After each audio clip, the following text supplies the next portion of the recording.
As the sun began to set on the small town of Millfield, Indiana, a strange feeling settled over the community.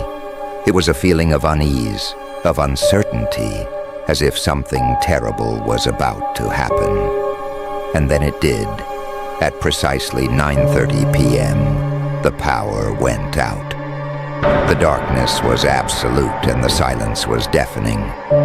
For a few moments, nobody moved or spoke, as if they were waiting for something to happen. And then, a blood-curdling scream shattered the stillness. It came from the direction of the old abandoned house on the edge of town, a place that everyone knew was haunted. Some said it was cursed, others said it was home to ghosts and demons. But nobody had gone near it in years, until tonight. As the residents of Millfield peered into the darkness, trying to catch a glimpse of what was happening, they saw a figure emerge from the shadows. It was a woman, dressed in a long white gown, her hair wild and unkempt.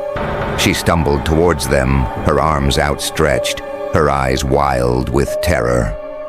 And then, as suddenly as she had appeared, she collapsed to the ground, dead. The police arrived soon after, and they began to investigate. They discovered that the woman had been a reporter, sent to investigate the mysterious disappearances that had plagued the town for years. She had come to the abandoned house to uncover the truth, but she had been too late. As they searched the old house, the police discovered a secret basement, hidden beneath a trap door. It was filled with evidence of the disappearances, including photographs, newspaper clippings, and even bones. And then they found something even more terrifying. A note, written in blood, that read, "You're next." This may contain a creepy house in the middle of a forest at night. The police were immediately on high alert. The note made it clear that the person behind the disappearances was still out there, and they could be coming for the people of Millfield next.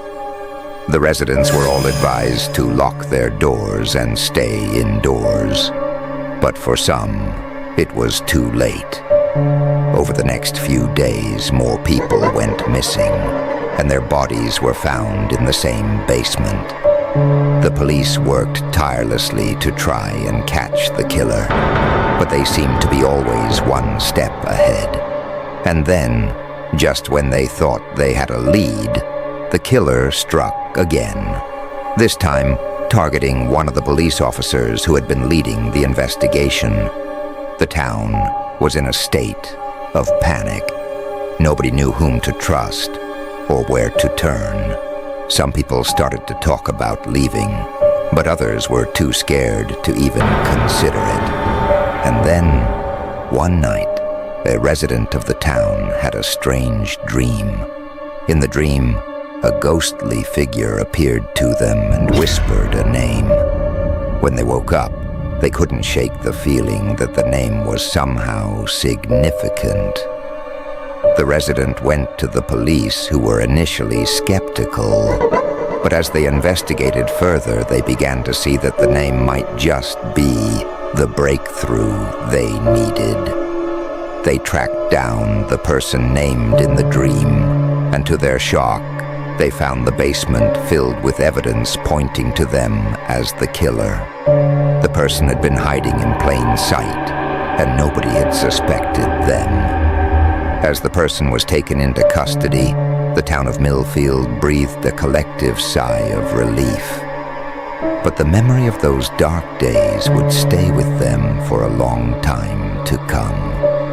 They had learned that evil could lurk in even the most unexpected places, and that sometimes the things that go bump in the night are all too real.